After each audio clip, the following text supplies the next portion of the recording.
things that helped you, anything that comes to mind, and I'm going to add on.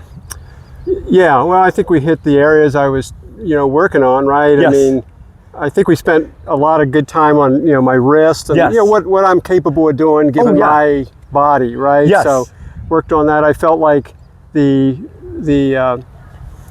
drops, which is, in my mentally, I just want to get better at that. I guess. So I think we worked on that. You did a great job today. Yeah. And then I'll refresh us here. So right in the beginning, we're just working on the proper technique. When we're trying to hit a more offensive topspin dink, you want to let the ball bounce, hit the peak, and then on the way down.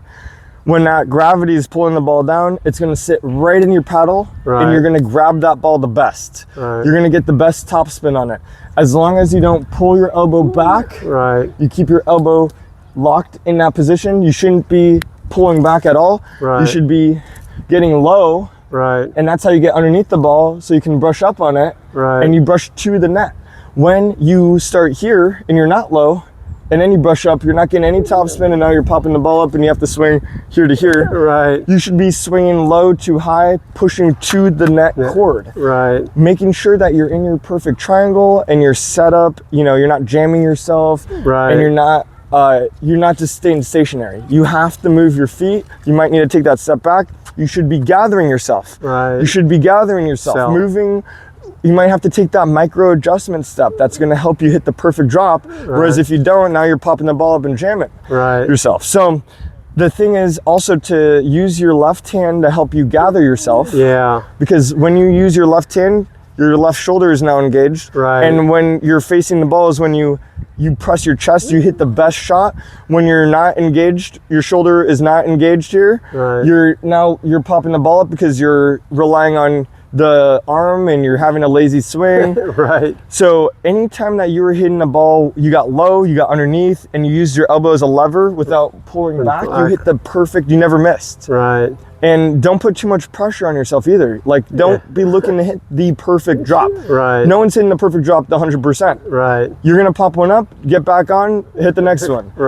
And make sure that you're always looking to, afterwards, you don't linger here. That you swing and then you're back in ready position. You should be looking to take an advance. 1 step, 2 steps max. And you should be, what were we talking about on that? You shouldn't be finishing above the net. You should be finishing to the net. When you have to take the ball off the bounce and you're in a defensive spot, you're in a defensive spot. You're not being offensive. Don't look to be offensive. You're in defense mode. You're gonna lock your wrist and you're gonna push forward because that pace from the ball that you've identified, they hit a really aggressive shot. It's easy to identify that very early on. Get low, lock your wrist, and you're just gonna push forward. The kick from their ball is going to help the ball go over the net. You just have to trust, and your paddle should never on a reset go like this.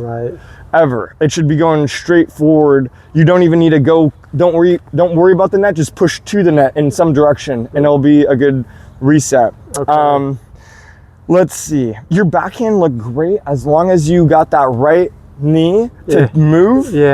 When you're like this, the right knee, you popped up. When you turn the kneecap and you bend, you can bend your leg now. That's when you're using your whole body.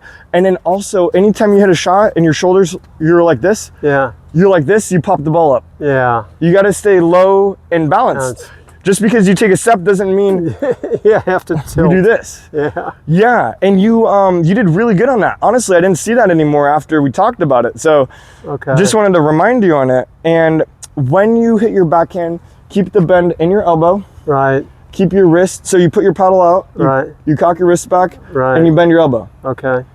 You're never gonna hit a shot like this. You're gonna keep the bend in your elbow, and you're never gonna hit a shot like this. You're gonna keep that wrist locked in the elbow bent, and now you're gonna move to the ball. You see you have to step to the ball? Because if you don't, you're reaching. So you're gonna step to the ball and then follow through, And when you follow through, make sure you go straight to the net right here and end here, not here, where the ball's gonna go sideways. You're gonna go to the net. You're not gonna have a giant backswing. When you move anytime, to the side, you hear, and then you pull back. Remember, that's wrong. Right. You're gonna pull back here so that when you get to the location, you're ready to swing. I think you did really, really good. Same thing for when you're on hitting a defensive dink, you know? If you're hitting a defensive dink, stay low and just give it a small tap. Yeah. And at the end, we were working on a special cross-court reset kind of shot. Right. And that was like, so I gave you topspin. Right. When I feed you a ball that has topspin, you can hit a ball that has slice by adding, I gave you free slice, basically. Right. So that's why the slice is so effective. Right. Because I gave you free slice from my shot. Right. I hit a topspin shot, but for you it's slice, and you just hit a little bit. You didn't have to hit it aggressively. Right. Let the ball come to you and sit in your paddle and go to the net, and then now it's the perfect cross-court reset drop of your life. Right. And now that person is not, their whole game, which is drive, drive, drive, drive, drive. Right. They can't drive anymore because they don't want to play at the kitchen. Right. Their worst game is at the kitchen, and all they can do is nothing. Right. They want to hang back at the baseline and just bang all day long. Right. And you're just going to destroy their game now. So I think as long as you stay low to the ball and move and stay low, work on that too. Yeah. You're going to be really good. You're looking so good. Balance and everything. I'm very pleased with your work today, Brett. Thanks, man. Great Appreciate work. it. So good. Yes. Yeah. Thanks for the effort, man. Yeah.